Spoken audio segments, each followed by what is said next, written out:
Hey, and welcome to the Reset Podcast. Everything you need to know that your therapist probably never told you. Researched by experts, real life experiences. This is Reset.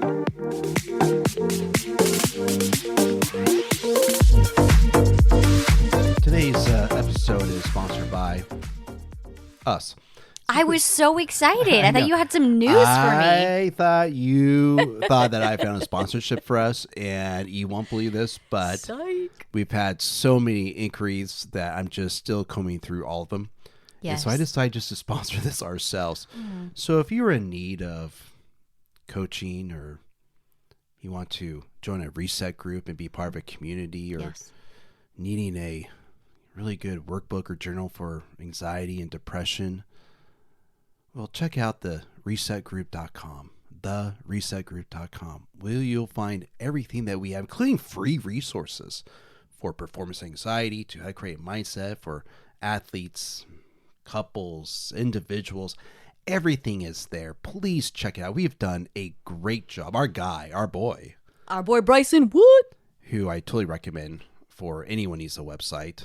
Maybe he should sponsor us at this point. Maybe he should. He should. I think you shouldn't quit your day job, and you should leave the voiceovers to somebody else. I'm definitely going to leave all advertisement to you. And I'm going to give you some shout outs here real quick, because I think it's important before we get into this today, this little subject matter. But you are killing it, by the way, on the old TikTok, as we say. Thanks, I Jordan. mean, your videos about journaling is hilarious. And the best thing that we've learned about TikTok is people love either your earrings or your hair. This is true. This is why people watch my videos. That might be an observational feedback one day we need to do. Ooh, that is a good one, actually. But just let you know, hey, just Thank give you a you. little appreciation here. Thank you very much. So today's is Sponsored by us. yeah, sponsored by But we us. didn't pay for that ad that he just spent like 3 minutes rambling off. It's horrible.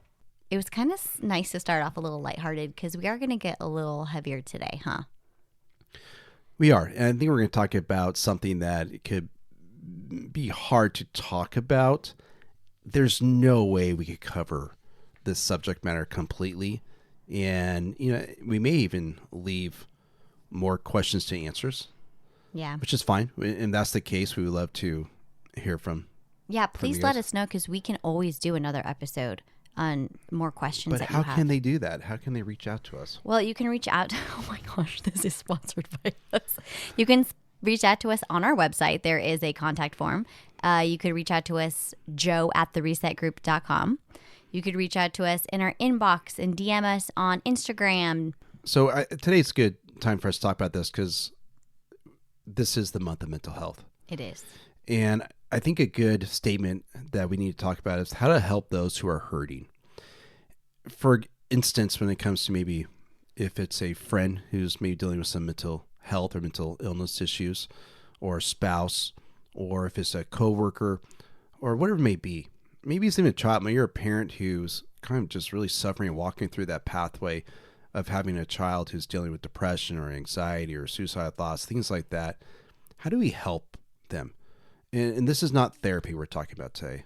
I mean, we will talk about the aspects of therapy and really talk about, you know, the importance of it and how that works. But this is more about walking alongside those. Relationally. Yes, who have unwanted emotions or feelings. How do we help them? Or even addiction. You know, what is our role? What do we do for those? And this is hard. This is hard for a lot of people. And I think it's important for us to talk about the wrong reactions that I have. And I see a lot, especially in my practice, where some, you know, parents or if it's spouses, they feel like mental health doesn't exist. Mental illness is just a myth. You got to just, you know, grit your way through it, try harder, you're weak or something like that. And unfortunately, even though the stigma is going away, there's still those people out there. And so I think that's just tremendously wrong. Yes. In helping others, and it doesn't help out at all. I think being in denial, not knowing, you know, maybe like your child's going through a hard time, not recognizing the signs of it, not seeing things like burnout or being tired or being avoidant, things like that, you know, is a sign of someone going through a hard time. Obviously, I also think people who try to hurry the process, meaning that they feel, hey, you should be over this already. I mean, you lost your dad a long time ago, or the breakup was like last month. You guys were only 16 years old, where we try to hurry the process and we don't allow the person the space that's needed.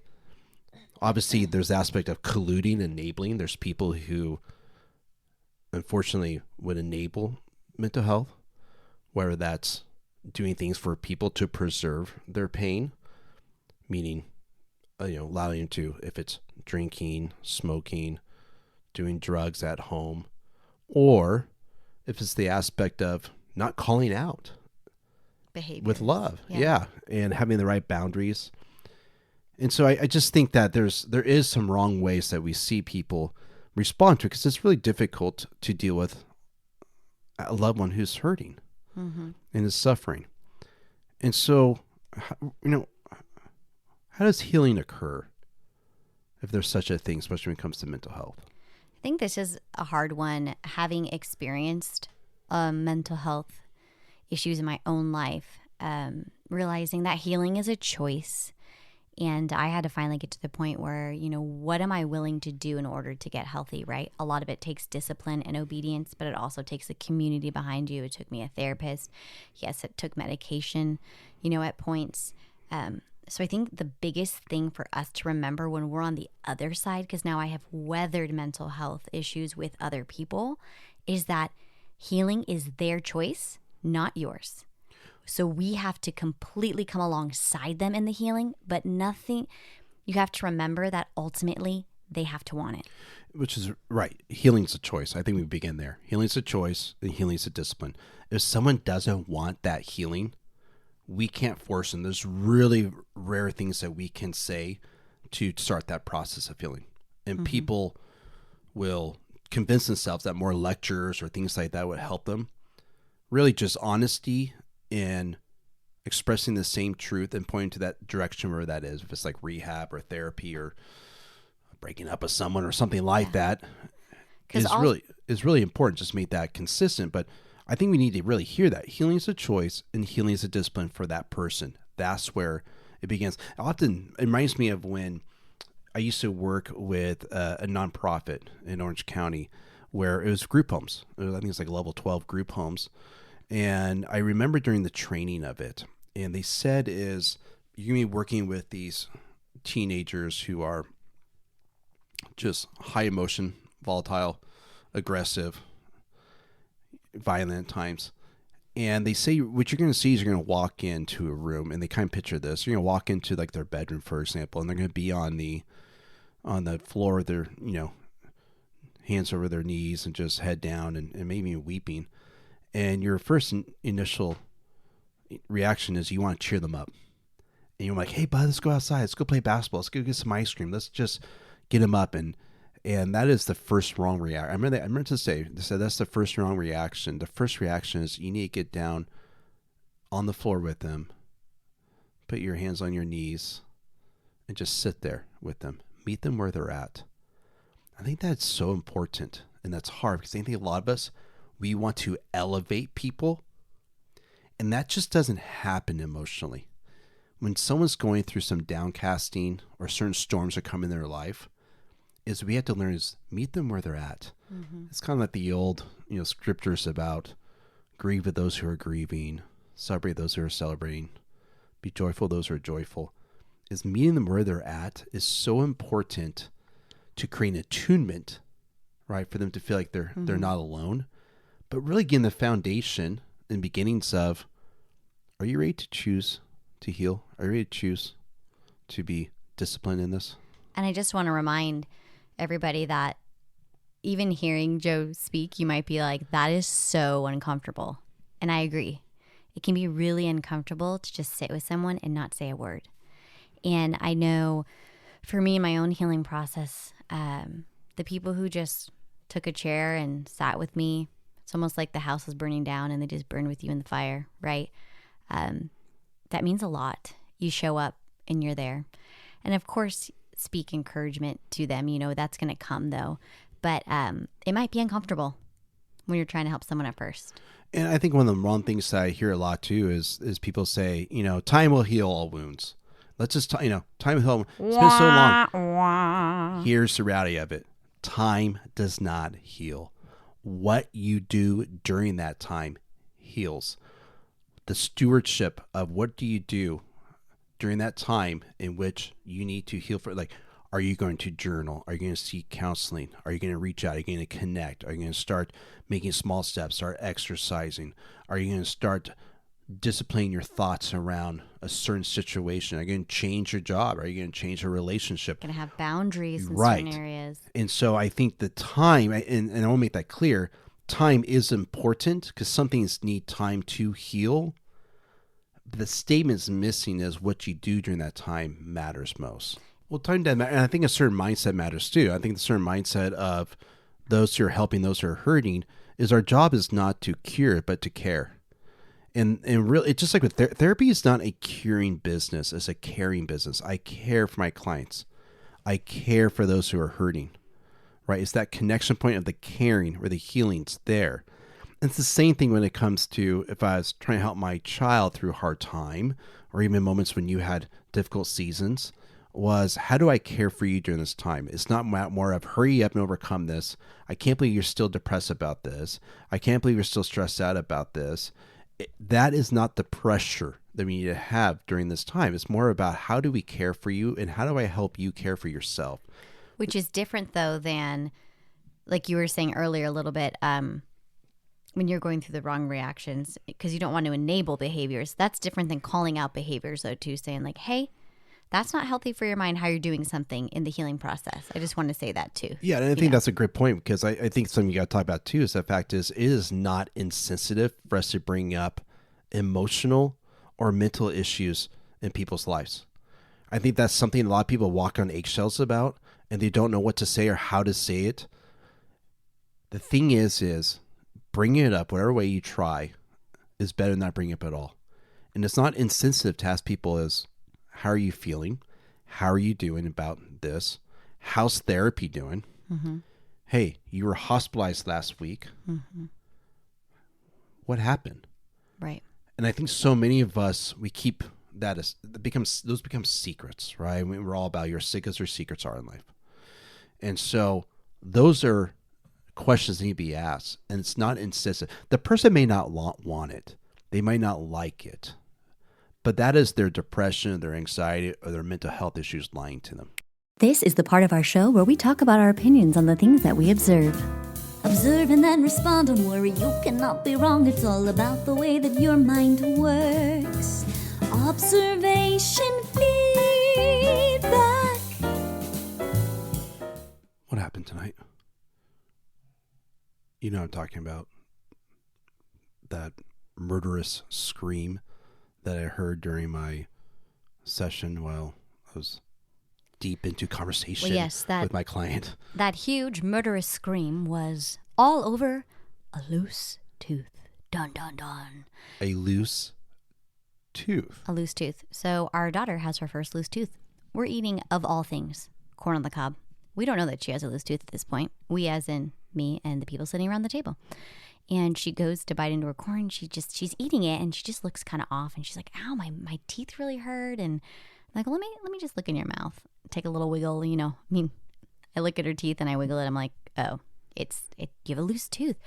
And then I got super excited and was like, you have a loose tooth. You have your first loose tooth. I'm super excited, loud, kind of over celebrating. Mind you, we have my parents at dinner, a guest, and then Joe's working in the other room. And she looks at me and like her chin starts kind of quivering like she's about to cry. And I thought, oh dear, I did not handle this correctly. I think I embarrassed her. And she just goes, I don't want a loose tooth. And she screams and stomps her sweet little self all the way upstairs. So of course I was like, oh no, I'm going to give her a minute. And then I'm just going to go up and just talk it out. Because I felt bad as a parent in that moment. I did know I could have embarrassed her. So I went up there and I've really been working on, just so you know, fellow parents, I've really been working on how I react to my kids when they're upset. I've been really trying to not meet them at the level they're at, but just in a calm voice, talk it out, ask them questions, kind of figure it out. So I finally find her hiding in my closet in the clothes and I was like, hey, how are you? She's obviously not fine.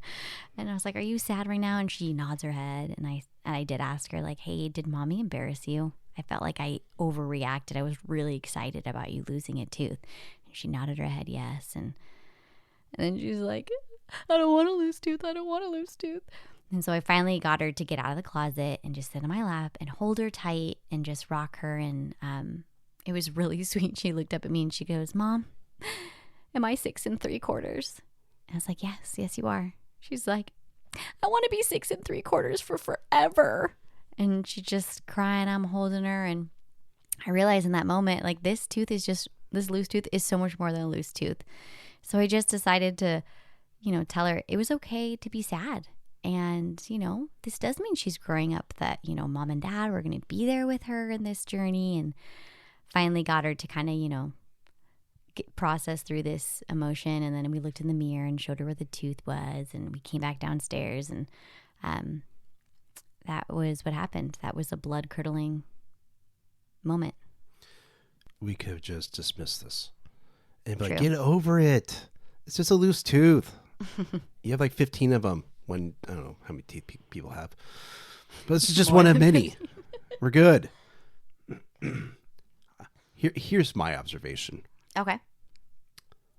I don't think we realize or know the first time when our kids are going to start grieving something. And in this moment, she was grieving. Yeah. She was grieving the loss of a tooth. She was grieving the loss of no longer being 6 3/4. Yes.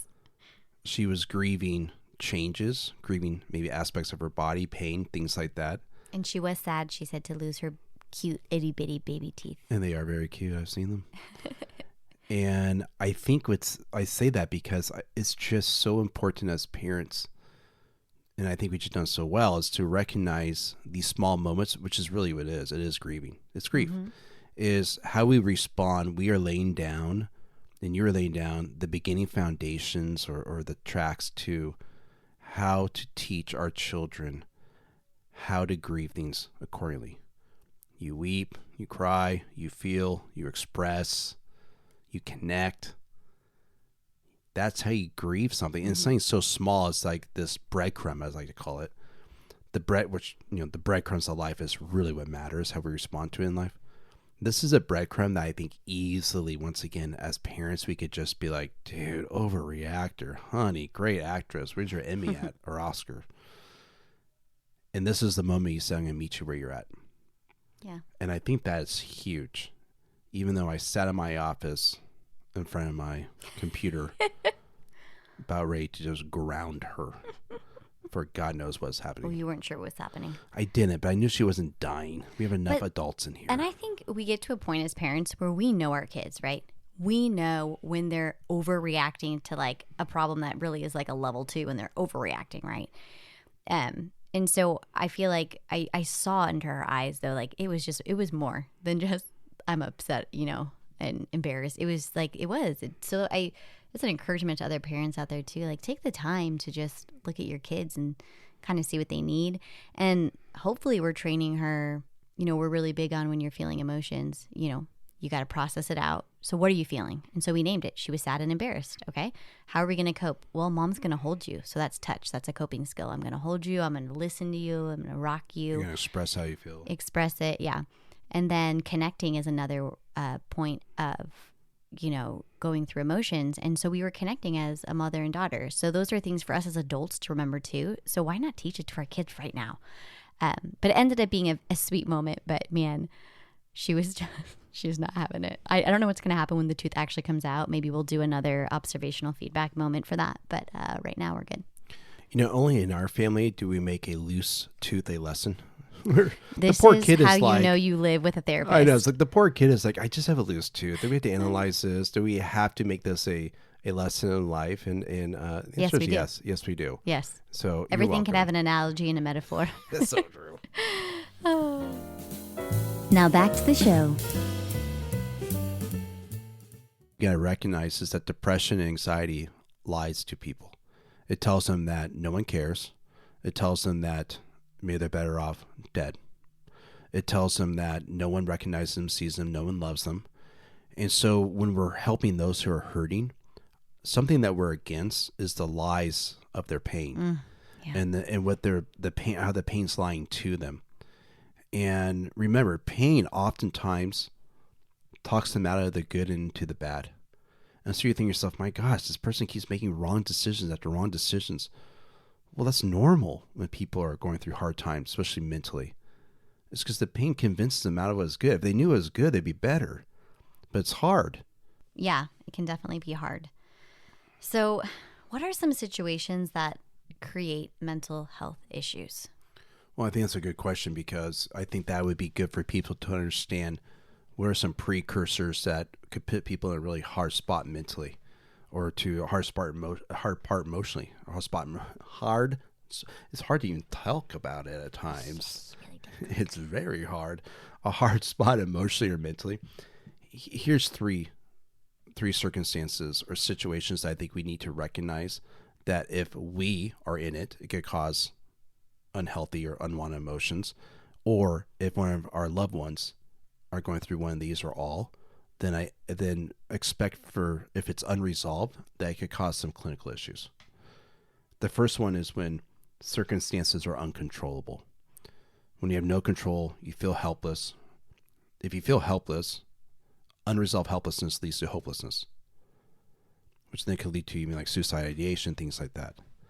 So when circumstances are uncontrollable, you're just like, well, how did I get here? Why am I here? This kind of goes along with like, why me? Why now? Why God? Like the old existential 3 questions.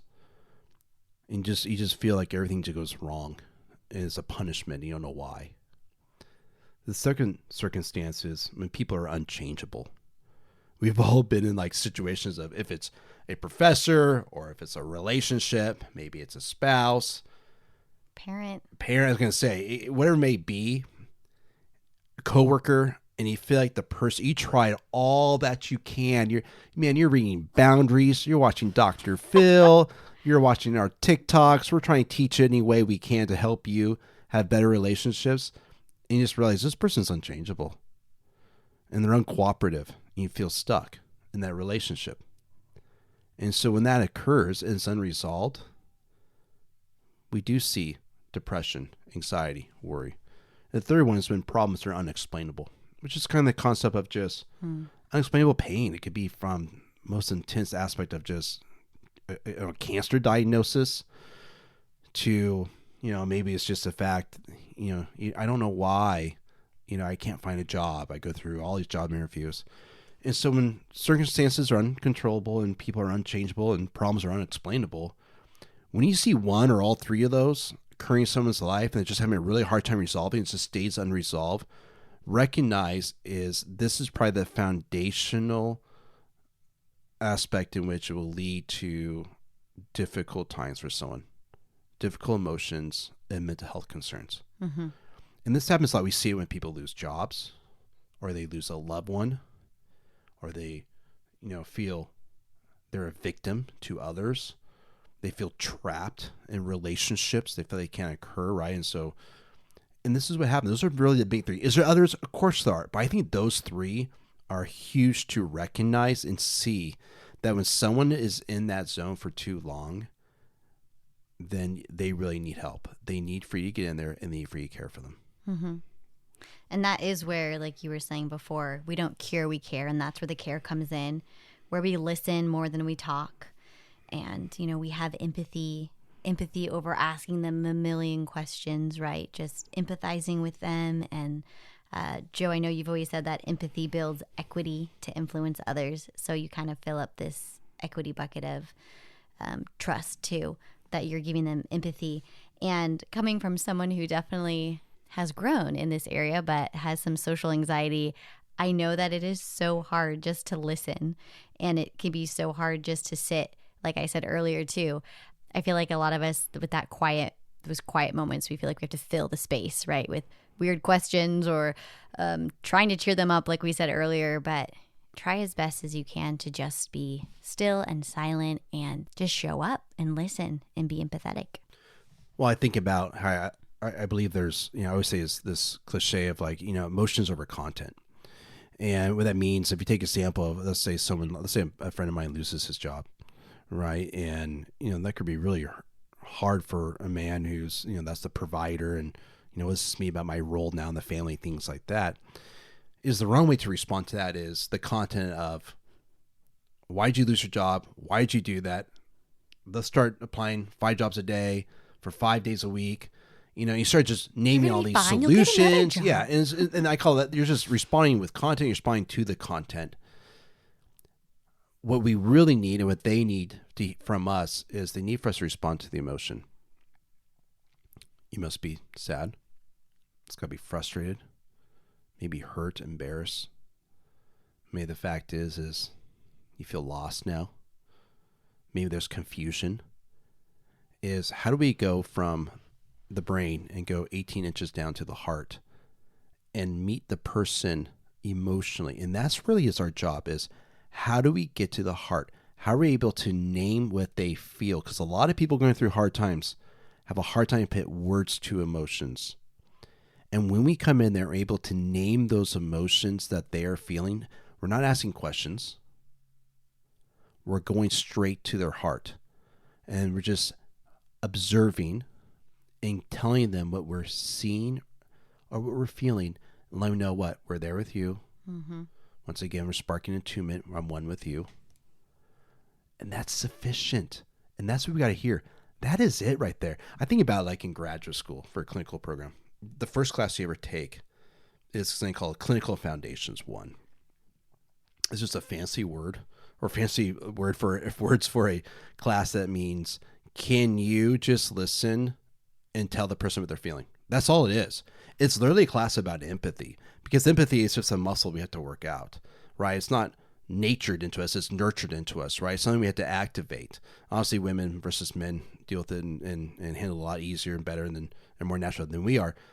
But think about it, we have a whole class. The first class, before you even see your first client, is they want you to just do that. And essentially a part about this class, what they had us do is we would sit in these 3-hour lectures and they would play a movie. And the movie would be on silent. And they would give us the characters, who the characters are, right? And so we would have to watch this movie on silent and write down every emotion the character is feeling during the movie. Basically what? Can you recognize what they are feeling by the way their facial expressions are, obviously just their posture, things like that. Like getting good to get to the heart. How do we get good to get to the heart? And we do it by activating and practicing probably the greatest asset and one of the greatest currencies we have, which is empathy. And that's what we got to realize is, if anything we need to learn for those who are helping those who are hurting, is by far that is the tool and the strategy that we need to use and be okay with. I think what happens is we could start with empathy, but we don't end there. And we want to add on to now the content. So what are you going to do about a job? What are you going to do to find one? You thought about calling. You thought about doing LinkedIn. You thought about, and that's belittling, or in many ways dismissing where they're at emotionally. Honestly, it could create paralyzation. The person has to feel felt. Their emotions have to be heard and felt and understood before they can move to a direction they need to be or we need to go. And so I think just the aspect of speaking into their heart and learning to empathize is huge. The hard part about it is what happens is it doesn't create changes that you're looking for. And that's more about us. And that's when we need to be okay and allow ourselves to stick with empathy and allow that person to go through what they're going through. And in hopes that they'll come out of it more quickly than later. If you are someone that is walking alongside someone in your life who is struggling with mental health, know that that is something that we would love to help you with. This is where our coaching comes into play. This is where we would love to meet you where you're at so that you can go into these relationships with others who are hurting with confidence and with a reassurance knowing that you are meeting them where they're at. So please do not hesitate to reach out to us. Also, if you're the one who's hurting and you're listening to this, we're here for you too. So make sure that you contact us on our page at theresetgroup.com or reach out to us in our DMs on Instagram or TikTok. Thank you for listening to the Reset Podcast. We're so glad you're here. If you enjoyed this episode, take a minute before moving on with your day and text a link to a friend, someone that you think would benefit from hearing it as well. We coach individuals, athletes, couples, and teams to overcome mental barriers that are holding them back from reaching their maximum potential. If that sounds like you can find out all about working with us, as well as our virtual group coaching at theresetgroup.com.